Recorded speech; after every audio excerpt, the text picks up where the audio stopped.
Hello friends, welcome to study planet. तो दोस्तों, आज हम बात करने वाले हैं साइंस में फिजिक्स की बात करने वाले हैं। ठीक है, तो सबसे पहले मैंने यहाँ पे एक फ्लो चार्ट बनाया है, साइंस को कैटेगराइज किया है। ठीक है, तो साइंस का हमारा पहले 3 पार्ट हो जाता है, फिजिक्स, केमिस्ट्री, बायोलॉजी। ठीक है, उसके बाद इस फिजिक्स का तो आगे नहीं है, वैसे है इसका भी, लेकिन इसका मेन पार्ट नहीं है, फिजिक्स में ही है। ठीक है, मॉडर्न फिजिक्स, मैकेनिक्स वगैरह वगैरह होते हैं। ठीक है, थर्मोडायनेमिक्स वगैरह। केमिस्ट्री का मेन 3 पार्ट होता है आपका 11th-12th में जब जाएंगे तो आप वहां पे फिजिकल केमिस्ट्री, ऑर्गेनिक केमिस्ट्री और इनऑर्गेनिक केमिस्ट्री के नाम से पढ़ते हैं। ठीक है, इस तरह से बायो के 2 पार्ट हो जाते हैं, बॉटनी एंड जूलॉजी। क्लियर? तो अब इनके बारे में बता दूं, फिजिक्स में क्या होता है, हम जनरली फिजिकल क्वांटिटी के बारे में पढ़ते हैं। केमिस्ट्री में केमिकल रिएक्शन वगैरह वगैरह चीजें पढ़ते हैं। बायोलॉजी आप जानते हैं, living and non living things के बारे में जो बताता है। ठीक है, बायो मैंने बताया, बायो के 2 पार्ट, बॉटनी और जूलॉजी। तो इनके बारे में भी समझा पाना थोड़ा मुश्किल है कि फिजिकल, ऑर्गेनिक और इनऑर्गेनिक, इसके बारे में भी कुछ बताऊंगा तो आप ज्यादा समझ नहीं पाएंगे। तो इसलिए जो समझने वाला मैं बता रहा हूँ। तो बायोलॉजी के 2 part, botany and zoology. Botany में आपका सारा प्लांट से रिलेटेड स्टडी करना होता है और जूलॉजी में आपको एनिमल से रिलेटेड सारा स्टडी करना होता है। ठीक है, तो नेक्स्ट हम स्टडी करने वाले हैं फिजिक्स के ऊपर, फिजिक्स के। ठीक है, इसमें हम जो चैप्टर स्टार्ट करेंगे, मोशन स्टार्ट करेंगे, और उसके पहले मैं फिजिक्स के बारे में बता दूं। ठीक है, अच्छा, उससे पहले मैं बता दूं कि अगर ये हमारी वीडियो पसंद आए तो हमारे वीडियो को लाइक कर दे, चैनल को सब्सक्राइब कर दे। ठीक है, तो सबसे पहले मैं फिजिक्स की बता दूं कि फिजिक्स क्या होता है। तो साइंस का ये भी क्या है, पार्ट है। ठीक है, ब्रांच ऑफ साइंस। ठीक है, ये क्या है, ब्रांच ऑफ साइंस। ठीक है, that deals with physical quantity. ठीक है, फिजिकल क्वांटिटी, जैसे केमिस्ट्री में केमिकल क्वांटिटी, तो इसमें फिजिकल क्वांटिटी। फिजिकल क्वांटिटी समझना है क्या होता है। फिजिकल क्वांटिटी वैसा क्वांटिटी जिसको हम क्या कर सकते हैं, जिसका मेजरमेंट किया जा सकता है। ठीक है, जैसे लेंथ हो गया, ब्रेथ हो गया, हाइट हो गया। ठीक है, स्पीड हो गया, डिस्टेंस हो गया। क्लियर? स्पीड हो गया, ये सब चीजें क्या है, मास हो गया, ये सब क्या फिजिकल क्वांटिटी है जिसको हम मेजर कर सकते हैं किसी किसी यूनिट का इस्तेमाल करके, मेजरमेंट स्केल का इस्तेमाल करके। ठीक है, तो इसलिए हम क्या बोलते हैं, जो है जितने भी जहां भी हम फिजिकल क्वांटिटी से रिलेटेड चीजें स्टडी करते हैं, वो कहां स्टडी करते हैं, फिजिक्स के अंदर। ठीक, अब हमें पढ़ना है क्या, मोशन के बारे में। तो मोशन क्या होता है ना, मोशन जनरली हम ऐसा समझते हैं, कोई भी चीज मूव कर रहा होता है तो उसको क्या बोलते हैं, मोशन बोलते हैं। कि मोशन में कोई चीज मोशन में नहीं है, मतलब कोई रेस्ट में दिख रहा हो, रुका हुआ दिख रहा हो, तो उसको क्या बोलते हैं, रेस्ट में, है ना। जैसे मान लीजिए कोई जो चेयर वगैरह है सब रेस्ट में पड़े होते हैं। ठीक है, क्लियर? अगर आप लोग बैठे हैं तो क्या किसमें, रेस्ट में। तो अगर चल रहा हो तो मोशन में। तो जनरली ये सब चीजें हम समझते हैं। तो अब मोशन को हम एग्जैक्ट डिफाइन करेंगे कि मोशन को डिफाइन कैसे करते हैं। ठीक है, अच्छा, थोड़ी सी मैं बता दूं चीजें कि मैं फिजिक्स इसलिए लेके आ रहा हूँ, थोड़ा सा फिजिक्स क्या होता है समझाने वाली चीज होती है, इंटरेस्टिंग होती है। ठीक है, बाकी चीजें थोड़ी सी बोरिंग होती है, मैथ और फिजिक्स वगैरह थोड़ा सा। ठीक है, तो आपको जैसे ध्यान रखना है कि आपको भी थोड़े थोड़े करते जाना है, इसलिए मैं बहुत ज्यादा नहीं दे रहा हूँ क्लासेस, थोड़े थोड़े करके वीडियो डाल रहा हूँ। तो आपको भी आराम आराम से करते जाना है, बैठना नहीं है, कुछ ना कुछ करता रहना। ठीक है, जैसे मैं कुछ ना कुछ जो है, या अगर क्लास में होता तो अब तक काफी सारे सिलेबस हो गए होते, लेकिन लॉकडाउन से हम भी थोड़ा थोड़ा करके ही दे रहे हैं ताकि आप बोर ना हो। ठीक है, तो थोड़ा सा इंटरेस्टिंग होकर के, थोड़ा सा पेशेंस के साथ आपको चीजें धीरे धीरे करते रहेंगे, बैठना बिल्कुल नहीं। ठीक है ना। तो मोशन को कैसे डिफाइन करता है, तो मोशन को डिफाइन करते हैं the change in position, change in position of any object या any body with respect to time। WRT मतलब with respect to time, मतलब अगर किसी बॉडी का पोजीशन चेंज करता हो with respect to time, time के साथ अगर किसी का पोजीशन चेंज कर रहा हो, पोजीशन मतलब एक जगह से दूसरे जगह पे जा रहा हो, तो उसको क्या बोलेंगे, मोशन बोलेंगे। ठीक है, अब समझना है टाइम के साथ चेंज कर रहा हो, हमने ये पहले जानना है, टाइम तो हमेशा चेंज करता है। अगर टाइम चेंज तो हमेशा करता है, अगर टाइम के साथ कोई चेंज नहीं कर रहा, जैसे चेयर है वो स्थिर पड़ा हुआ, टाइम चेंज हो रहा है लेकिन चेयर मूव नहीं कर रहा, तो क्या है, टाइम के साथ चेंज नहीं कर रहा। ठीक है, तो जो चीजें टाइम के साथ चेंज करना शुरू कर दे, जैसे कोई साइकिल चला रहा है तो टाइम के साथ वो चेंज कर रहा है पोजीशन। ठीक है, ट्रेन चल रही है, बस चल रही है, तो सब क्या टाइम के साथ अपना पोजीशन चेंज कर रहा है, तो इसलिए क्या कहेंगे, तो सब मोशन में। ठीक, तो टाइम तो हमेशा चेंज करता है, टाइम के साथ अगर कोई चेंज करना शुरू कर दे किसी का पोजीशन तो मोशन होगा। टाइम के साथ अगर चेंज नहीं कर रहा, टाइम चेंज कर रहा लेकिन वो बैठा के तो क्या है, रेस्ट में। ठीक है, क्लियर? तो ये हो गया आपका मोशन का डेफिनेशन। अब यहाँ पे मोशन जो होता है जनरली, जैसे मोशन है ये हम अपने जैसे लैंग्वेज में समझें तो ये एक फास्ट मोशन होता है, फास्ट होता है, स्लो होता है, ठीक है। फास्ट मोशन तो हम कंपेयर कर सकते हैं जिसकी काफी जैसे बहुत ज्यादा स्पीड हो, जैसे ट्रेन की स्पीड हो, बुलेट की स्पीड हो, एरोप्लेन की स्पीड हो, ये कहेंगे फास्ट मोशन बने। Slow motion, motion of insect, ठीक है ना, मोशन ऑफ इंसेक्ट, ठीक है, और भी बहुत सारी चीजें हैं, मोशन ऑफ अर्थवर्म, ठीक। तो ऐसे बहुत सारी चीजें वो क्या है, स्लो मोशन में बहुत धीरे धीरे चलते हैं, ठीक है। तो slow motion and fast motion, बहुत सारे ऐसे मोशंस होते हैं जिसको हम इतना स्लो होता है कि उसको ऑब्जर्व भी नहीं कर पाते, ठीक है। जैसे motion of hour hand of clock, clock के आवर हैंड, जो आवर हैंड होता है 3 हैंड होते हैं, सेकंड, मिनट और आवर हैंड। तो आवर हैंड अपने मिनट हैंड, सेकंड हैंड तो वो दिख जाता है चलता हुआ, लेकिन आवर हैंड आपको चलता हुआ दिखाई नहीं देता, लेकिन फिर भी वो मोशन में है, ठीक है। तो बहुत सारे ऐसे मोशन इतना स्लो है कि उसको ऑब्जर्व करना बहुत मुश्किल। तो स्लो मोशन, बहुत ज्यादा स्लो मोशन को ऑब्जर्व करना मुश्किल होता है, फास्ट मोशन को हम इजीली ऑब्जर्व कर लेते हैं। अब मैं यहाँ पे लेके आया हूँ टाइप ऑफ मोशंस, ठीक है। तो टाइप ऑफ मोशन में पहला मोशन क्या है, स्ट्रेट लाइन मोशन या लीनियर मोशन या रेक्टिलिनियर मोशन। स्ट्रेट लाइन का 3 नाम है, स्ट्रेट लाइन कह सकते हैं, लीनियर मोशन कह सकते हैं, रेक्टिलिनियर मोशन कह सकते हैं। स्ट्रेट लाइन को भी जब कोई स्ट्रेट लाइन में सीधा चलता है तो उसको बोलते हैं स्ट्रेट लाइन मोशन या लीनियर मोशन। सर्कुलर मोशन, जब कोई एक ही चीज एक ही सर्कल पे क्या घूम रहा, एक ही सर्कल पे क्या घूम रहा, ठीक है ना, तो उसको क्या बोलते हैं, सर्कुलर मोशन। तीसरा आपका है ऑसिलेटरी मोशन। ऑसिलेटरी मोशन मतलब जो ऑसिलेट करे, ऑसिलेट मतलब जैसे घड़ी का जो पेंडुलम होता है वो एक ही जगह पे ऐसे होता है, ठीक है। तो ये क्या है, इस तरह से ऐसे झूलता रहना है, ये क्या आपका ऑसिलेटरी मोशन, ठीक है। तो और भी बहुत सारी चीजें होते हैं जो कि एक ही जगह, जैसे स्विंग हो गया, झूला हो गया, वो भी क्या होता है, ऑसिलेट करते हैं, इसलिए क्या है, ऑसिलेटरी मोशन।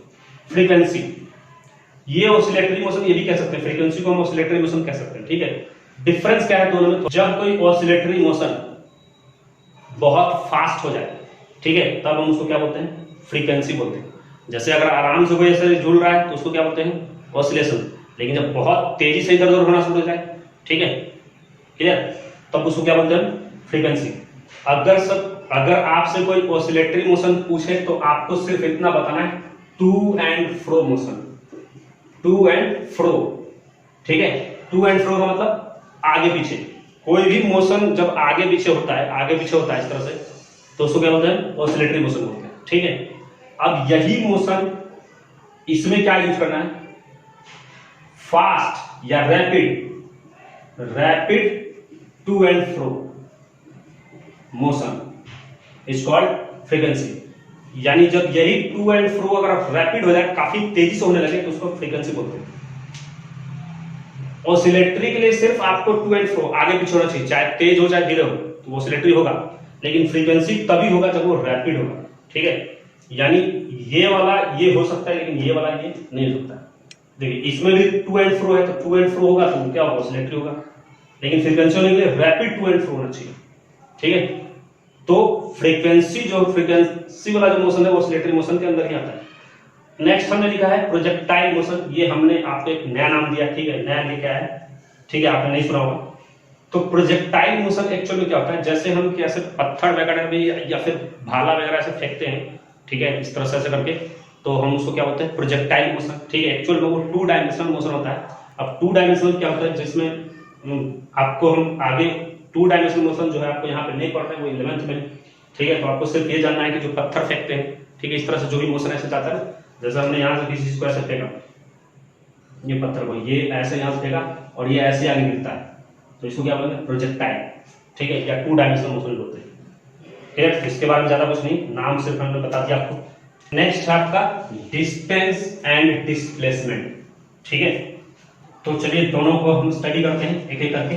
दोनों एक जैसे ही हैं, लगभग काफी मिलते जुलते सिमिलर चीजें हैं। सबसे पहले मैं बात करता हूँ डिस्टेंस की।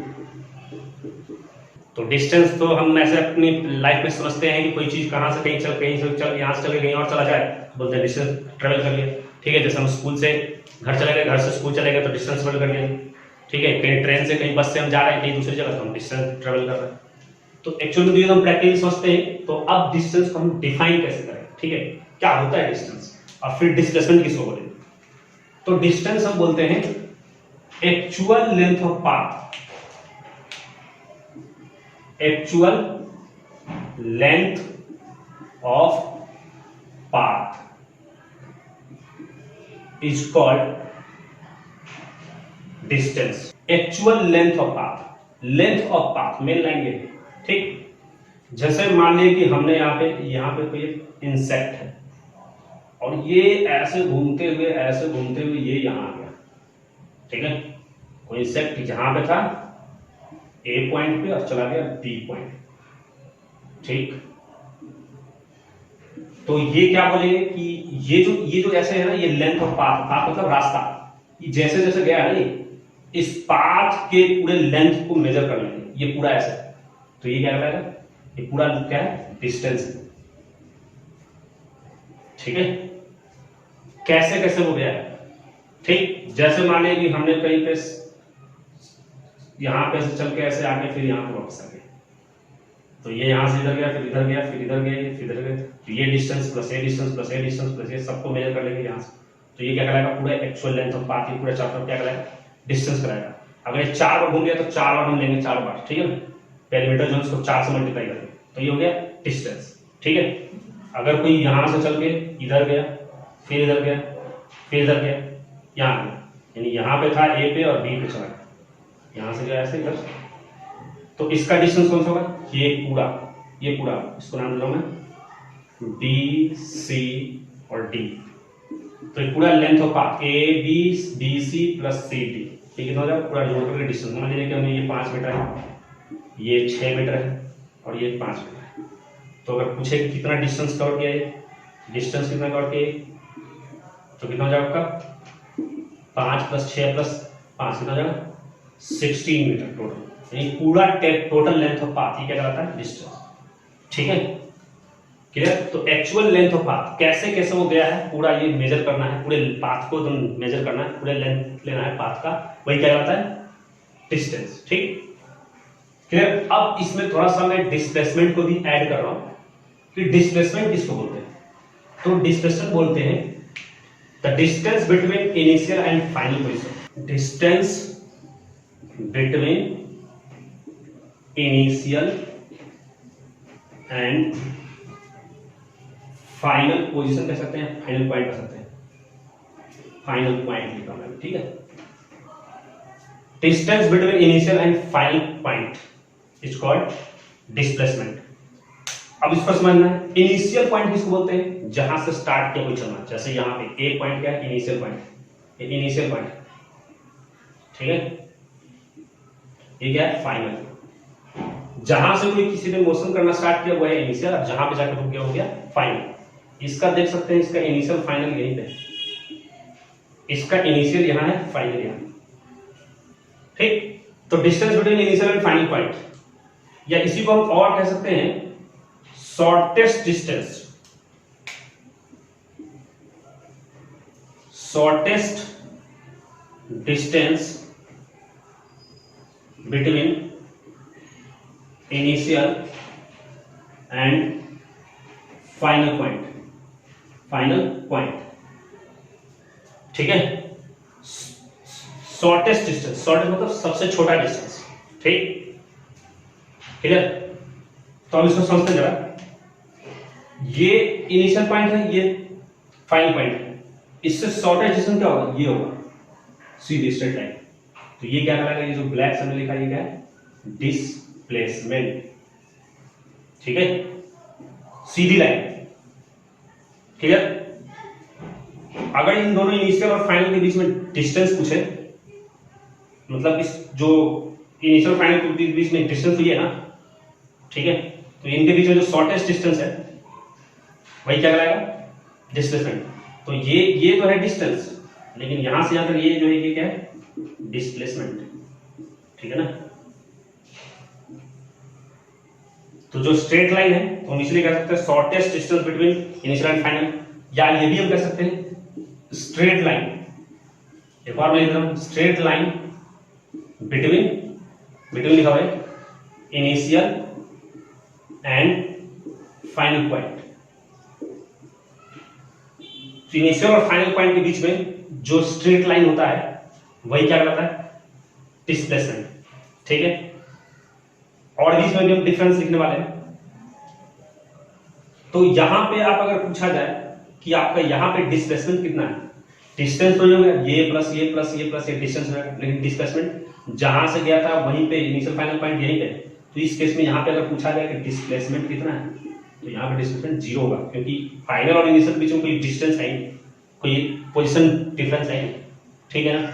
डिस्टेंस तो है ये चला ये चला ये चला, यानी जहां से चला था वहीं पे अगर वापिस आ जाए, यानी इनिशियल फाइनल पॉइंट जब एक ही जगह पे आ जाए, उस केस में डिस्प्लेसमेंट क्या होगा 0 होगा, लेकिन डिस्टेंस 0 नहीं होगा। अब यहाँ पे हमने एक टेबल बनाया है जिसमें डिस्टेंस और डिस्प्लेसमेंट के बीच में डिफरेंस कह सकते हैं या कंपैरिजन कह सकते हैं, वो हमने लिखा है, ठीक है। तो एक एक करके पॉइंट देखते हैं। पहले मैं सारे पॉइंट को बता दूं क्या लिखा हुआ है, उसके बाद फिर मैं डिटेल्स में सबको समझाऊंगा। डिस्टेंस और डिस्प्लेसमेंट दोनों का ऐसा यूनिट क्या होता है, मीटर होता है, ठीक है। अब ऐसा यूनिट के बारे में मैं अलग से बता दूंगा, ठीक है, क्लियर। ये भी ऐसा यूनिट मीटर में होता है, ये भी मीटर में, इसको भी मीटर में मेजर किया जाता है, इसको मीटर में। वैसे तो हमारा और भी यूनिट होता है, किलोमीटर, सेंटीमीटर, डेसीमीटर, ये भी होता है, लेकिन ऐसा यूनिट क्या होता है, मीटर, ध्यान रखना आपको। और मीटर का सिंबल क्या होता है, एम, ठीक। उसके बाद डिस्टेंस में दूसरा पॉइंट हमने लिखा है स्केलर क्वांटिटी और it is a vector quantity. ये जो है इसको बोलते हैं डिस्टेंस एक स्केलर क्वांटिटी है और डिस्प्लेसमेंट क्या है, वेक्टर क्वांटिटी।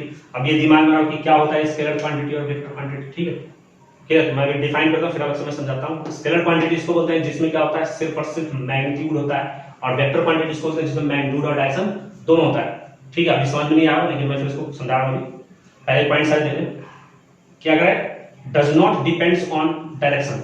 इस डिस्टेंस को डायरेक्शन से मतलब नहीं, इधर गया उधर गया उसका मतलब नहीं, ठीक है। इसको भी हम समझेंगे कैसे मतलब। इट डिपेंड्स ऑन डायरेक्शन मतलब डिस्प्लेसमेंट को डायरेक्शन से मतलब है। इट नेवर बी नेगेटिव, ये कभी नेगेटिव नहीं हो सकता, यानी नेगेटिव नहीं हो सकता मतलब 0 हो सकता है, ठीक है। जब चलेगा तो 0 हो सकता है, नेगेटिव नहीं होगा, 0 और पॉजिटिव हो सकता है। ये इट में भी नेगेटिव, पॉजिटिव एंड 0, ध्यान रखना है। जो वेक्टर होता है ना वो नेगेटिव, पॉजिटिव, 0 से होता है, ठीक है। और जो वेक्टर होता है ना वो डिपेंड करता है डायरेक्शन। तो इसी को हम पूरा डिटेल में देख लेंगे तो सिर्फ समझना है। अब फिफ्थ पॉइंट क्या लिखा हुआ, distance always greater than equal to displacement. मतलब डिस्टेंस होगा ना हमेशा या तो डिस्प्लेसमेंट से बड़ा होगा या बराबर होगा, ग्रेटर देन और इक्वल टू मतलब बड़ा होगा या बड़ा होगा। ये डिस्टेंस हमेशा या तो बड़ा होगा या बराबर होगा, ठीक है। अब कब बड़ा होगा कब बराबर होगा ये देखेंगे। तो पहले पॉइंट नोट कर ले, फिर मैं इस पे एक एक करके आ रहा हूं, ठीक। तो ये हमने कुछ फिजिकल क्वांटिटी यहाँ पे लिखा है और उसके ऐसा यूनिट इधर लिखा है, ठीक है।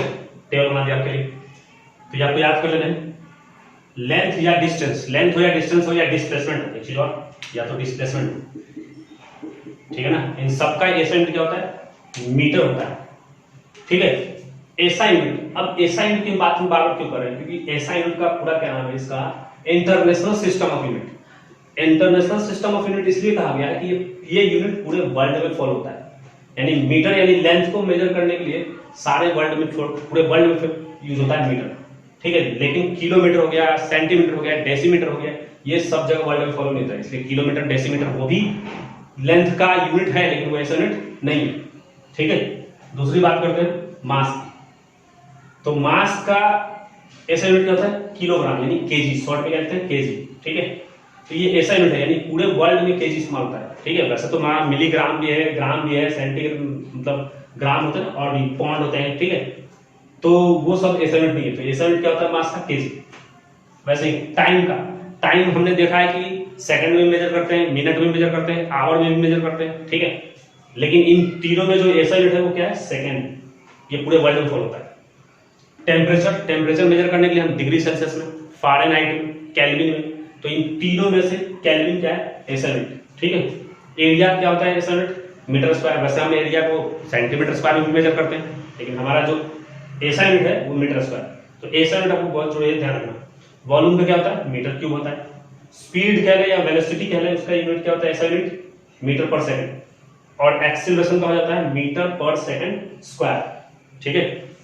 इसी को हम ऐसे लिख सकते हैं, मीटर पर सेकंड, इसको हम ऐसे लिख सकते हैं, मीटर पर सेकंड मतलब -1, ठीक है। और ये मीटर पर सेकंड स्क्वायर, मीटर पर सेकंड स्क्वायर, -1 होता है नीचे, ये जो सिंबल है ना, ये लाइन या पॉइंट नीचे का होता है, और माइनस नीचे से ऊपर आते हैं तो क्या होता है, पावर नेगेटिव हो जाता है ना, ठीक है। एक्चुअल में जो ये मीटर पर सेकंड लिखा हुआ है एक्चुअल में ये ऐसे, और जब एस को इस एस को ऊपर लाएंगे तो एस का पावर -1 हो जाएगा, नेगेटिव पावर कॉन्सेप्ट, ठीक है। क्लियर। जैसे ही नेगेटिव हटाएंगे तो नीचे चला जाएगा, नीचे से जैसे ऊपर लाएंगे तो नेगेटिव हो जाएगा। वैसे इसको मीटर पर सेकंड स्क्वायर का मतलब ऐसे है, और इसको हटाएंगे तो ये एस ऊपर आएगा तो क्या होगा, नीचे नेगेटिव नहीं था लेकिन हमने चेंज किया ना बेस, नीचे से ऊपर लाया तो नेगेटिव आया। जैसे नेगेटिव को हटाते हैं तो बेस चेंज होता है, नीचे से ऊपर होता है, वैसे ही बेस को हटाया नीचे से ऊपर लाया तो नेगेटिव हो जाएगा। ठीक है, तो इनका हम मीटर पर सेकंड को हम ऐसे लिख सकते हैं और मीटर पर सेकंड स्क्वायर को ऐसे लिख सकते हैं। ठीक है, तो डिस्टेंस और डिस्प्लेसमेंट में हमने जो दूसरा डिफरेंस बताया था वो बताया था कि डिस्टेंस जो है क्या होता है, डिस्टेंस जो होता है वो स्केलर क्वांटिटी होता है। ठीक है, और जो डिस्प्लेसमेंट होता है वो वेक्टर क्वांटिटी होता है। तो उसी को मैं डिटेल में देखना है कि क्या होता है वेक्टर और क्या होता है स्केलर।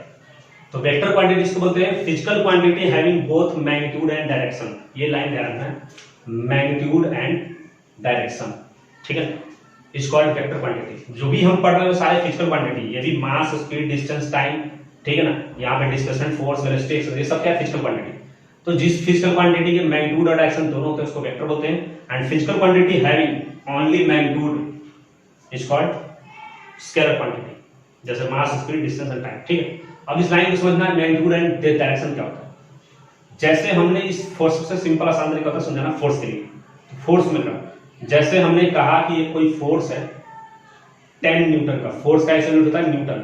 ठीक है ना, फोर्स का ऐसा यूनिट क्या होता है न्यूटन। ठीक, तो एक फोर्स जो है 10 न्यूटन का है वो ईस्ट डायरेक्शन में लग रहा है। ठीक है, अगर किसी भी फोर्स की बात करते हैं तो हमें बताते हैं कि किधर लग रहा है। तो ये पूरा का पूरा ये फोर्स को दिखाने के लिए, कंप्लीटली दिखाने के लिए, ठीक है ना, हमें मैग्नीट्यूड और डायरेक्शन दोनों की जरूरत पड़ती है कंप्लीटली। ठीक है, मतलब किसी भी चीज को कंप्लीटली शो करने के लिए अगर हमें मैग्नीट्यूड के साथ साथ डायरेक्शन की भी जरूरत पड़ रही है तो वैसे क्वांटिटी को हम क्या बोलते हैं, वेक्टर क्वांटिटी। ये सब जो भी चीजें यहाँ पे लिखी हुई सबको मैग्नीट्यूड के साथ साथ डायरेक्शन में बताना। ठीक है, तो हमने जैसे यहाँ पे लिखा कि एक फोर्स है 10 न्यूटन का फोर्स है जो ईस्ट डायरेक्शन में चल रहा है, तो ये जो 10 न्यूटन जो हमने यहाँ पे लिखा यही है आपका मैग्नीट्यूड। ठीक है ना, यही क्या आपका मैग्नीट्यूड। मैग्नीट्यूड का मतलब उसको अमाउंट, मात्रा, कितना है वो। और डायरेक्शन तो समझते हैं east, west, north, up, down, ये सब। ठीक है, ये हो गया डायरेक्शन। तो किसी भी फिजिकल क्वांटिटी को कंप्लीटली रिप्रेजेंट करने के लिए, या कह सकते हैं कि जिसके पास डायरेक्शन और मैग्नीट्यूड दोनों होता है उसको क्या बोलते हैं, वेक्टर क्वांटिटी बोलते हैं। और जिसको रिप्रेजेंट करने के लिए, कंप्लीटली रिप्रेजेंट करने के लिए क्या होता है, सिर्फ मैग्नीट्यूड की जरूरत होती है, उसको हम क्या बोलते हैं, स्केलर बोलते हैं। तो वैसे ही डिस्प्लेसमेंट में जब भी हम बात करते हैं तो कहते हैं कि 10 मीटर कोई ईस्ट गया है तभी जाकर डिस्प्लेसमेंट बात करें। अगर हमने सिर्फ बोल दिया कि कोई 10 मीटर गया है तो हम डिस्प्लेसमेंट की बात नहीं कर रहे, डिस्टेंस की बात कर रहे हैं। ठीक है, तो डिस्प्लेसमेंट में आपको डायरेक्शन भी बताना पड़ेगा, 10 मीटर ईस्ट गया है कि वेस्ट गया है या कुछ भी, डायरेक्शन बताना पड़ेगा। अगर यही आप डायरेक्शन अगर नहीं बताएंगे तो डिस्प्लेसमेंट नाम क्या बन जाएगा, डिस्टेंस बन जाएगा। ठीक है, तो अब आते हैं जो कि जिसमें सिर्फ और सिर्फ मैग्नीट्यूड होता है। जैसे मास, मास का मतलब वजन। कोई चीज जब हम वजन करते हैं तो उसको सिर्फ क्या लिखते हैं, उसमें नॉर्थ ईस्ट वेस्ट नहीं बोलते हैं। ठीक है, उसमें डायरेक्शन की जरूरत नहीं पड़ती। जैसे हमने कोई चीज, मान लिया कि हमने मार्केट कुछ खरीदने गए, ठीक है, मान लिया हमने शॉप पे गया कुछ खरीदने के लिए और हमने कहा जी 1 केजी चीनी दे दो, या कोई सब्जी लाने जा रहे हैं 1 केजी ये सब्जी दे दो, तो क्या वो सब्जी वाला तो हम बोलते हैं सिर्फ 1 केजी दे दो, हम ये नहीं बोलते ना 1 केजी अप से दे दो, 1 केजी डाउन से दे दो, 1 केजी ईस्ट से दे दो, 1 केजी वेस्ट से दे दो, ऐसा हमें बोलने की जरूरत नहीं पड़ता। तो इसलिए मास क्या है, केजी, मतलब इसका जो होता है सिर्फ और सिर्फ में मैग्नीट्यूड की जरूरत है, मात्रा की जरूरत है, डायरेक्शन की जरूरत नहीं होती, इसलिए ये क्या है, स्केलर। ठीक है, स्पीड वैसे ही, स्पीड क्या होता है, डिस्टेंस ट्रेवल्ड पर मिनट टाइम। स्पीड यानी डिस्टेंस ट्रेवल कर रहा है टाइम के साथ तो स्पीड कहलाएगा। लेकिन इसमें वेलोसिटी में डिस्टेंस ट्रेवल्ड पर minute time in a given direction, ये डायरेक्शन की बात करेगा तो वेलोसिटी, जो डायरेक्शन की बात करेगा तो स्पीड। ठीक, और इस तरह से डिस्टेंस और डिस्प्लेसमेंट बताया कि डिस्प्लेसमेंट तभी होता है जब कोई चीज डिस्टेंस ट्रेवल कर रहा है और बताया गया कि ईस्ट में जा रहा है, वेस्ट में जा रहा है, 10 किलोमीटर ईस्ट में गया तो वो गया डिस्प्लेसमेंट। लेकिन सिर्फ कह दिया हमने कि 10 किलोमीटर गया तो क्या हो गया, डिस्टेंस।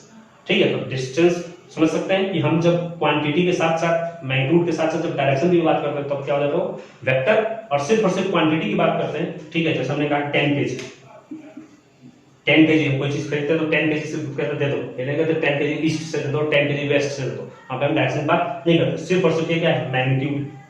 ठीक है, डायरेक्शन की जरूरत इसमें नहीं पड़ती। मास, स्पीड, डिस्टेंस और टाइम, इन सबको रिप्रेजेंट, टाइम क्यों, क्योंकि टाइम को डायरेक्शन मतलब है क्या, टाइम को ईस्ट वेस्ट साउथ नॉर्थ होता है कि इसमें टाइम होता है। ठीक है, तो ये सब क्या है, स्केलर क्वांटिटी और ये क्या है, ऊपर वेक्टर क्वांटिटी। समझ गए। नेक्स्ट पॉइंट जो हमने डिफरेंस लिखा था वो लिखा था कि डिस्टेंस होता है वो डायरेक्शन पे डिपेंड नहीं करता।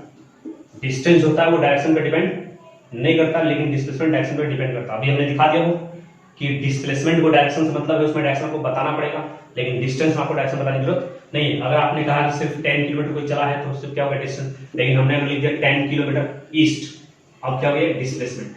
ठीक है, क्लियर। अब नेक्स्ट पॉइंट हमने कहा था कि डिस्टेंस नेगेटिव नहीं होता, जीरो हो सकता है, सॉरी हाँ ठीक है, डिस्टेंस कभी नेगेटिव नहीं हो सकता, लेकिन डिस्प्लेसमेंट पॉजिटिव नेगेटिव जीरो सब हो सकता है। ठीक है, जो वेक्टर क्वांटिटी था ना, वेक्टर क्वांटिटी उसको डायरेक्शन से मतलब होता है, इसलिए वो पॉजिटिव नेगेटिव जीरो सब होता है, ध्यान रखिएगा। जो भी वेक्टर होगा वो सब पॉजिटिव नेगेटिव जीरो होगा, और जो स्केलर होगा यानी जिसको डायरेक्शन से मतलब नहीं होगा वो कभी नेगेटिव नहीं होता। ठीक है, क्लियर। तो इसको समझते जरा कि कैसे ये नेगेटिव नहीं होता, ये नेवर नेगेटिव, ये नेगेटिव नहीं होता। जैसे कि कोई यहां से चला, कोई यहां से चल के इधर गया 10 किलोमीटर और फिर ये वापस यहीं आ गया, यहां से जा करके यहां से गया या फिर वापस आ गया यहीं, ठीक है ना, यानी ए पे यहीं था, बी पे यहीं पे, इनिशियल फाइनल पॉइंट यहीं है। तो अगर इससे आपको पूछा जाए कि ये कितना डिस्टेंस चला, डिस्टेंस आपका चला कितना 10 मीटर गया, 10 मीटर आया कितना 20 मीटर। ठीक है, तो इधर भी गया उसको भी हमने प्लस कर लिया, इधर भी गया उसको भी प्लस कर लिया, 10 + 10 दोनों को हमने प्लस किया, माइनस नहीं किया। ठीक है ना, लेकिन जब यही अगर डिस्प्लेसमेंट पूछे कि यहाँ पे डिस्प्लेसमेंट कितना होगा, तो डिस्प्लेसमेंट जब इधर जा रहा था, तो अगर मान लीजिए कि हमने इस वाले डायरेक्शन को पॉजिटिव लिया, अभी हमने बताया कि डिस्प्लेसमेंट में डायरेक्शन से मतलब है, तो अगर मान लीजिए हमने इस डायरेक्शन को पॉजिटिव लिया, तो जब इधर 10 मीटर गया होगा तो उसको +10 मीटर लेंगे, और जब इधर वापस आया होगा 10 मीटर तो उसको -10 लेंगे, तो +10 - 10 कितना होगा 0। यानी देख सकते हैं इस केस में डिस्टेंस 20 है, लेकिन डिस्प्लेसमेंट क्या है 0, जहां से गया था वहीं से आ गया। दूसरी चीज मैं आप समझा रहा, देख सकते हैं इनिशियल पॉइंट और फाइनल पॉइंट दोनों यहीं पे, तो हमने बताया था कि शॉर्टेस्ट डिस्टेंस बिटवीन इनिशियल और final point, shortest distance between initial final point क्या होता है डिस्प्लेसमेंट। तो यहाँ पे तो इनके बीच में कोई डिस्टेंस नहीं है, इनिशियल भी यही है, फाइनल भी यही है। यहीं से अगर चल के कोई यहीं से घूमता हुआ ऐसे घूमता हुआ ऐसा अगर यहीं पे आया तो इसमें डिस्टेंस तो ये होगा, डिस्टेंस होगा ये पूरा ये पाथ, लेकिन डिस्प्लेसमेंट 0, क्योंकि इनिशियल पॉइंट भी यहीं पे, फाइनल पॉइंट भी यहीं पे। ठीक है, कोई ऐसे जाते हुए तो वहां पे आया, तो अगर इसमें डिस्टेंस कुछ तो कुछ है, डिस्टेंस है, इसमें डिस्टेंस कुछ है, लेकिन डिस्प्लेसमेंट इसमें क्या है, इसमें भी 0, क्योंकि जहां से गया था वहीं वापस आ गया, तो इनिशियल पॉइंट और फाइनल पॉइंट के बीच में कोई डिस्टेंस नहीं है। ठीक है, और लेंथ ऑफ पाथ तो है ना, पाथ तो ये रास्ता, तो डिस्टेंस 0 नहीं, लेकिन डिस्प्लेसमेंट 0 है। ठीक, तो देख सकते हैं कि डिस्टेंस मैंने क्या किया कि उधर गया तब भी पॉजिटिव है, इधर गया तब भी पॉजिटिव है, तो यानी ये कभी नेगेटिव नहीं होगा, 0 हो सकता है, जब चले ही ना यहीं पे रह जाए। ठीक है, stationary object, stationary object, stationary object किसको बोलते हैं, मोशन को उल्टा होता है, जब कोई ऑब्जेक्ट अपने टाइम के साथ पोजीशन चेंज नहीं करता है तो उसको बोलते हैं कि स्टेशनरी है, स्थिर है, रेस्ट में है, रेस्ट भी बोलते हैं इसी को। ठीक है, तो जब ऑब्जेक्ट रेस्ट में होगा तो उस केस में क्या होगा, डिस्टेंस भी 0 होगा और डिस्प्लेसमेंट भी 0 होगा। तो देख सकते हैं कि आपका डिस्टेंस 0 हो रहा है, पॉजिटिव हो रहा है, लेकिन नेगेटिव नहीं हो रहा है, लेकिन डिस्प्लेसमेंट आपका 0 हो रहा है। अब नेगेटिव बात करते हैं, नेगेटिव कैसे होगा, जैसे यहां से कोई इधर गया 10 मीटर और फिर ये वापस आ गया इधर 15 मीटर, तो हम यहां से मेजर कर रहे हैं ना, तो इधर वाले मान लीजिए हमने डायरेक्शन पॉजिटिव लिया, किसी भी डायरेक्शन को पॉजिटिव ले सकते हैं। ठीक है, और इधर गया तो 10 मीटर, तो इसका डिस्टेंस तो कितना हो जाएगा, डिस्टेंस तो इसका हो जाएगा ना 10 मीटर + 15 मीटर, इसको नेगेटिव का मतलब नहीं है 25 मीटर। लेकिन अब डिस्प्लेसमेंट की बात करेंगे तो 10 मीटर उधर हो गया तो पॉजिटिव, लेकिन इधर आया तो उसको नेगेटिव लेंगे। ठीक है ना, तो कितना हो जाएगा -5 मीटर। ठीक है, तो डिस्प्लेसमेंट हमेशा डायरेक्शन को ही कंसीडर करता है। क्लियर, अगर इस डायरेक्शन में पॉजिटिव है तो इस डायरेक्शन को क्या लेंगे, नेगेटिव लेंगे। ठीक, तो देख सकते हैं क्या है, डिस्प्लेसमेंट नेगेटिव आ रहा है, लेकिन डिस्टेंस क्या है वैसा पॉजिटिव रहेगा, 0 रहेगा, नेगेटिव नहीं होगा। लेकिन डिस्टेंस कभी नेगेटिव नहीं होता, लेकिन डिस्प्लेसमेंट पॉजिटिव नेगेटिव 0 सब होगा। ठीक है, नेक्स्ट पॉइंट हमने बताया कि डिस्टेंस हमेशा क्या होता है, बड़ा होता है या इसके बराबर होता है। ठीक, अगर कोई ऑब्जेक्ट स्ट्रेट लाइन पे चल रहा है, यानी सीधा चल रहा है, यहां से यहां गया, ए से बी पे, तो इस केस में क्या होगा, डिस्टेंस इक्वल टू डिस्प्लेसमेंट, क्योंकि डिस्टेंस भी यही है, डिस्प्लेसमेंट भी यही है, इतना बड़ा। लेकिन अगर कोई ऑब्जेक्ट यहां से चलते हुए ऐसे आए, ठीक है, क्लियर, तो अगर हमने मान लिया कि ये रास्ता जो है, या फिर हमने इसको ऐसे कर दिया, चलिए मैंने इसको ऐसे लिखा, ठीक है, ये है आपका 4, ये है 3 और ये 5। मैंने कहा कोई ऑब्जेक्ट यहां से स्टार्ट किया, ए से चला बी पे गया, बी से चला फिर सी पे गया, फिर वापिस, चलिए मैंने कहा कि ए से बी पे, बी से फिर सी पे गया।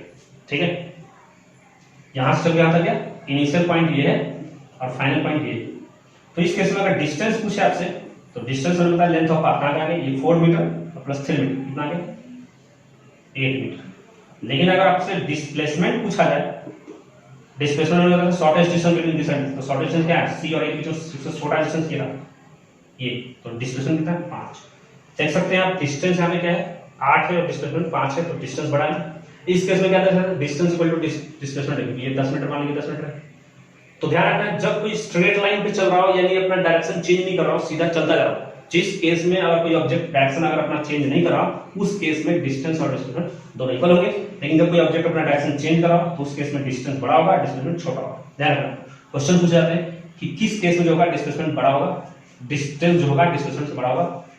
ठीक है, ये भी पूछ सकता है कि किस केस में आपका डिस्प्लेसमेंट 0 होगा, तो उस केस में डिस्प्लेसमेंट 0 होगा जब इनिशियल पोजीशन और फाइनल पोजीशन क्या सेम हो, यानी जहां से ऑब्जेक्ट चला था वहीं पे वापस चला है, तो उस केस में डिस्प्लेसमेंट 0 होगा। डिस्टेंस कब 0 होगा, जब कोई चले ही ना रेस्ट में हो तब जाकर डिस्टेंस 0 होगा। तो ये आपका पूरा डिस्टेंस और डिस्प्लेसमेंट को पढ़े।